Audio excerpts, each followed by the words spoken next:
के किनारे। आप देख सकते हैं बहुत ही दिव्य नज़ारा है यहाँ का गंगा जी का, घाट के किनारे का। तो मैं यहाँ पे आया था, तो आज बेसिकली मैं दिन में पढ़ नहीं पाया था, तो हमारी कोशिश थी कि सुबह मैंने पढ़ा था और अभी ये शाम का टाइम है, तो काफ़ी सुकून मिल रहा था, काफ़ी आनंद आ रहा था यहाँ पे। तो मन में भाव आया, विचार आया कि लाओ श्री रामचरितमानस पढ़ें। शाम का टाइम था, तो इसलिए श्री रामचरितमानस मैंने कहा लाओ 5 चौपाई पढ़ ही लेता हूँ। बैठा था, फ्री था, तो चलिए और श्री रामचरितमानस की 5 चौपाई स्टार्ट करते हैं। इसमें आप सपोर्ट करिए और जो भी कुछ कमी है उसमें माफ़ी दीजिएगा और आप बताइएगा भी कहाँ पे क्या हम सुधार कर सकते हैं। जय सिया राम। दोहा। ब्रह्म निरूपण धर्म विधि, वर्णहि तत्व विभाग, कहहि भगत भगवंत कै, संयुत ज्ञान विराग। गोस्वामी तुलसीदास जी कहते हैं, ब्रह्मा का निरूपण, धर्म का विधान और तत्वों के विभाग का वर्णन करते हैं तथा ज्ञान वैराग्य से युक्त भगवान की भक्ति का कथन करते हैं। एहि प्रकार भरि माघ नहाहि, पुण्य सब निज निज आश्रम जाहि, प्रति संवत अति होय आनंदा, मकर मज्ज गव नहीं मुनि वृंदा। इसी प्रकार माघ के महीने भर स्नान करते हैं और फिर सब अपने अपने आश्रम को चले जाते हैं। हर साल वहाँ इसी प्रकार बड़ा आनंद होता है। मकर में स्नान करके मुनिगण चले जाते हैं। एक बार हरि मकर नहाए, सब मुनीस आश्रम मन सिधाए, जाग बलिक मुनि परम विवेकी, भरद्वाज राखे पद टेकी। एक बार पूरे मकर भर स्नान करके सब मुनीश्वर अपने अपने आश्रम को लौट गए। परम ज्ञानी याज्ञवल्क्य मुनि को चरण पकड़कर भरद्वाज जी ने रख लिया। सादर चरण सरोज पखारे, अति पुनीत आसन बैठारे, कर पूजा मुनि सुजस बखानी, बोले अति पुनीत मृदुबानी। आदर पूर्वक उनके चरण कमल धोए और बड़े ही पवित्र आसन पर उन्हें बैठाया।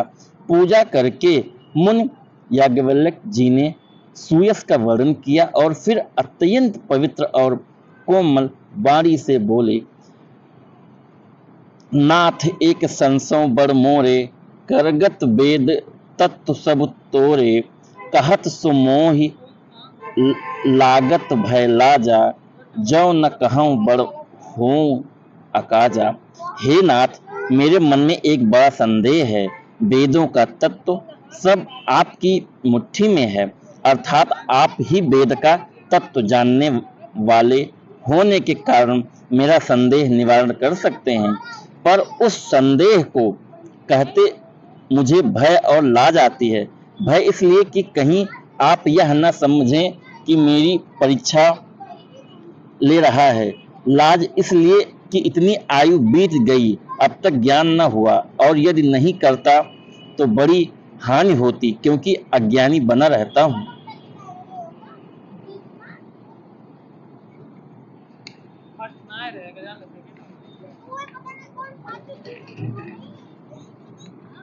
दोहा। संत कहें असनीत प्रभु, श्रुति पुराण मुनि गाओ, होय न विमल विवेक उर, गुर सन किए दुराव। हे प्रभु, संत लोग ऐसी नीति कहते हैं और वेद पुराण तथा मुनिजन भी यही बतलाते हैं कि गुरु के साथ छिपाव करने से हृदय में निर्मल ज्ञान नहीं होता। आस विचार प्रगटौ निज मोहु, हरहु नाथ करि जन पर छोहु, राम नाम कर अमित प्रभावा, संत पुराण उपनिषद गावा। यही सोचकर मैं अपना अज्ञान प्रकट करता हूँ। हे नाथ, सेवक पर कृपा करके इस अज्ञान का नाश कीजिए।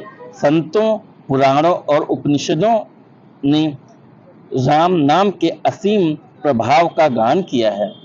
संतत जपत शंभु अविनाशी, शिव भगवान ज्ञान गुण राशि, आकर चार जीव जग हहीं, काशी मरत परम पद लाहीं। कल्याण स्वरूप ज्ञान और गुणों की राशि अविनाशी भगवान शंभु निरंतर राम नाम का जप करते रहते हैं। संसार में चार जाति के जीव हैं। काशी में मरने से सभी परम पद को प्राप्त करते हैं।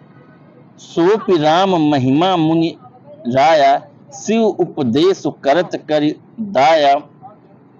राम कवच प्रभु पूछौ तो ही, कहीं बुझाए कृपा निधि मोहि। हे मुनिराज, वह भी राम नाम की ही महिमा है, क्योंकि शिव जी की महाराज दया करके काशी में मरने वाले जीव को राम नाम का ही उपदेश करते हैं।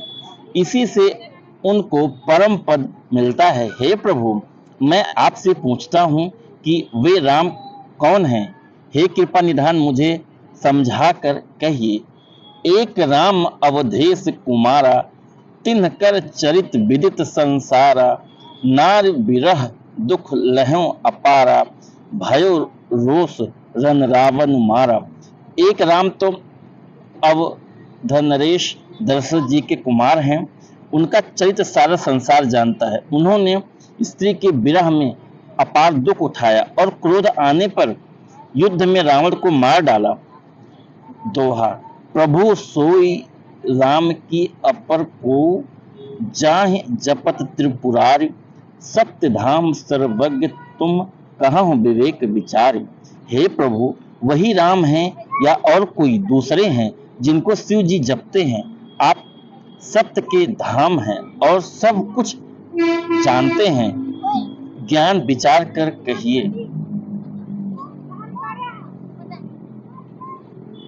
जैसे मिटे मोर भ्रम भारी, कहूँ सो कथा नाथ विस्तारी।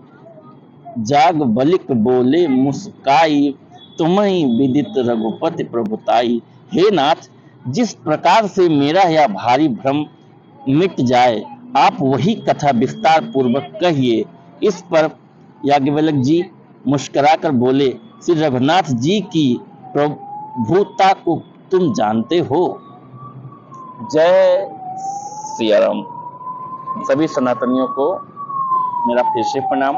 तो मित्रों, मैंने अपनी आज तो मुझे लगता है ज़्यादा चौपाई पढ़ ली है मैंने। एकादशी का बहुत ही अच्छा दिन भी था और ये मेरा सौभाग्य था कि मैं किनारे बैठा हूँ और यहाँ इस धराधाम का मैं आनंद ले रहा हूँ, माँ गंगा का। तो मित्रों, श्री रामचरितमानस मेरा खास फोकस है।